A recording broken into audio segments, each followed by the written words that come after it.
Welcome to My Home Cooked with me, Sarah Woods. Today we're al fresco, cooking outdoors. It's not raining, so why not get out and cook? We're making Aloo Gobi, which is cauliflower and potato. So I'm going to run you through the ingredients list. So we have a small head of cauliflower, which has been chopped up into bite-sized pieces. We've got 3 potatoes, chopped and peeled, exactly the same size, so they cook evenly. Spice-wise, we are going to need cumin, turmeric, star anise, and of course garam masala. I have also some chopped coriander. So you'll see that I've got chopped coriander stalks as well as the leaves. There's so much flavour in the stalks, so you mustn't throw those away. They add something extra to the dish. And we also have some pre-chopped garlic and ginger, which I've frozen, so there are equal amounts. So I freeze these in an ice cube tray, so that's 1.5 cubes of each, so it's equal parts ginger and garlic. And we've got some bird eye chillies and a combination of bird eye and finger chillies for the heat. And as you can see here, this is my tray. I normally cover it with some foil paper and pop it straight into the freezer. It just makes cooking that much more easier and quick. Right, so first things first, let's get some heat on the matter. So let's get this contraption going. I've got it on full heat. I've got some vegetable oil here, so I would say maybe 2 or 3 tablespoons of oil. You want to cover the pan.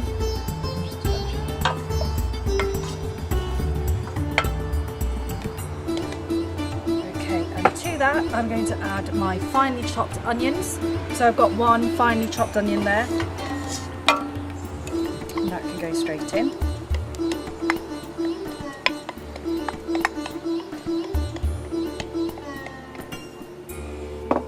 And in with the onion, I'm going to put 1 whole star anise, and I'm going to put a good amount of cumin. So let's say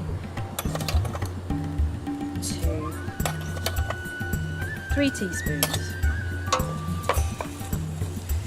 Or you can hear that familiar sizzle. Let's let this take. So I want these onions to soften right down without them actually browning. I just want them to go soft and translucent. So I'll reduce the heat shortly. Now, one thing that really helps not to burn your onions is if you add your salt. So I'm going to put in a couple of teaspoons of salt. Now that salt might seem excessive, but bearing in mind you need to season a considerable amount of cauliflower and potato. So there's nothing worse than under-seasoned food. So you do need a good amount. And Maldon sea salt is a completely natural product, so can't do you any harm.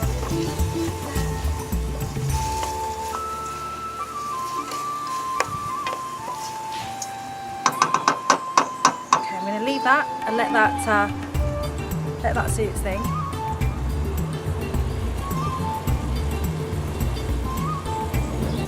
So we're going to let that do its thing, leave it on a moderate heat, let it do its thing, and allow the onions to soften right down.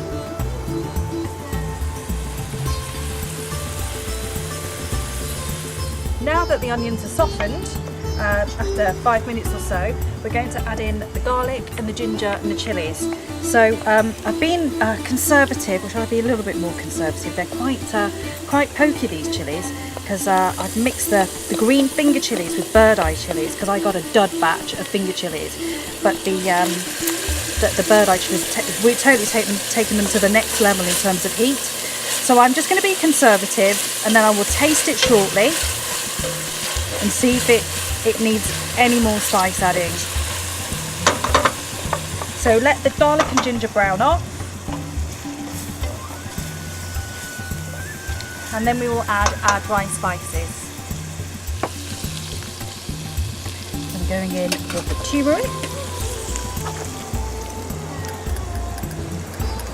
So the amount of vegetables we've got there, I think I need 1 teaspoon each, and then we'll go in with our garam masala, 1 and a little bit for that.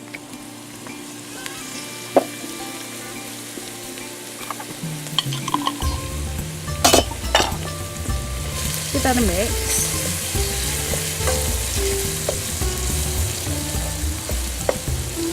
And you want to allow these spices to cook out. Now if you feel that your spices are starting to stick,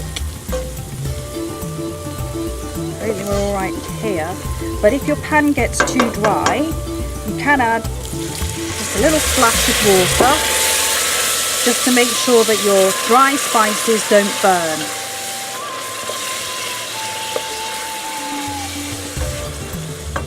Okay, we're going to add in, before we add in the butter, we'll add in our coriander stalks.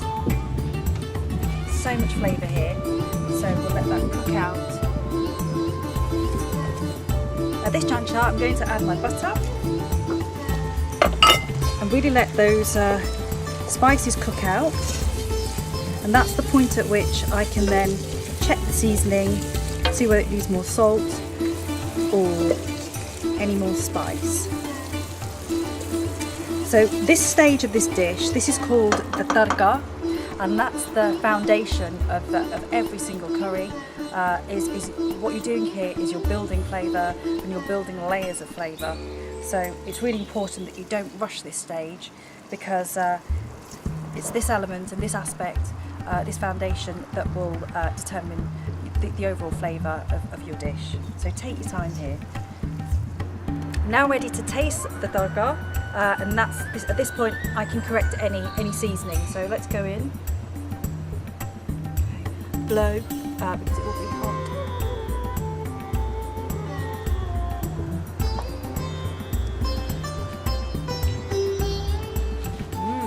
That's spot on. I'm getting some heat, I'm getting lots of salt, and that will flavour the potatoes. Will be exceptionally bland if you don't season it enough, and also for the cauliflower. So I'm now happy to pop in the potatoes, and you can also put in any water that they've been sat in. The reason you put the potatoes in water is to wash out any excess starch, and there'll still be a little bit of starch in the water that they've been sat in, but that will help to thicken the sauce. So we can give that a good mix around. Look at that gorgeous colour. Those potatoes have turned instantly golden.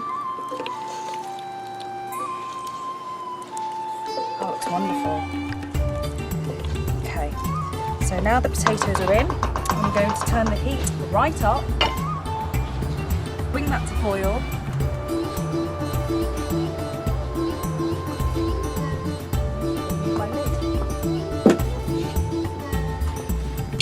Lid at the ready. Okay, you can see that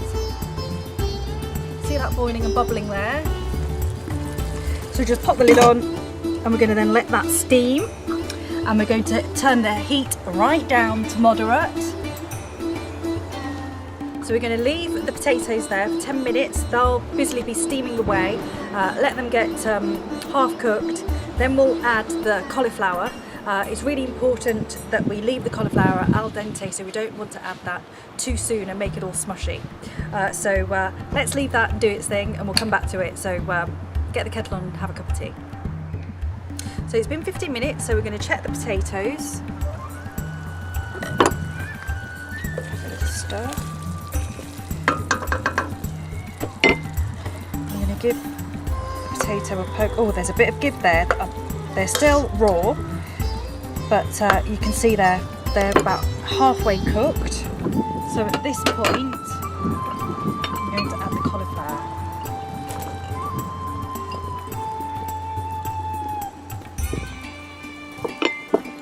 So let's give that a stir and make sure that the cauliflower is coated in this sauce.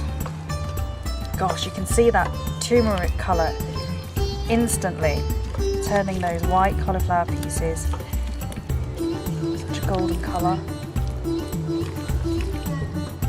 At this point, if you feel it's necessary, you can also add another little splash of water, which will help the cauliflower to steam.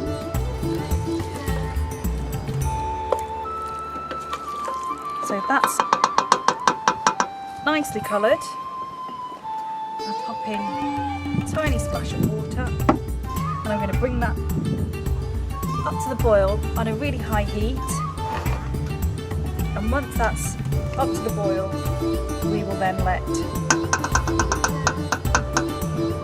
the cauliflower steam for about 7 to 10 minutes. Again, we do want it to be al dente.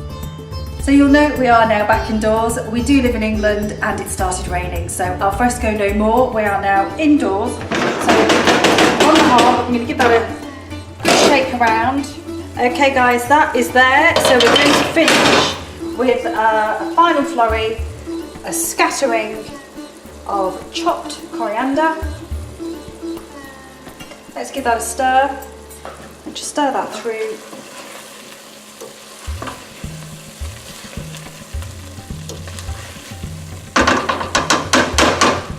You can now take that off the heat. There we go, and I would serve that with freshly made chapatis, with a side salad and some yoghurt if it's your main, or serve it as a side dish to meat. Happy eating!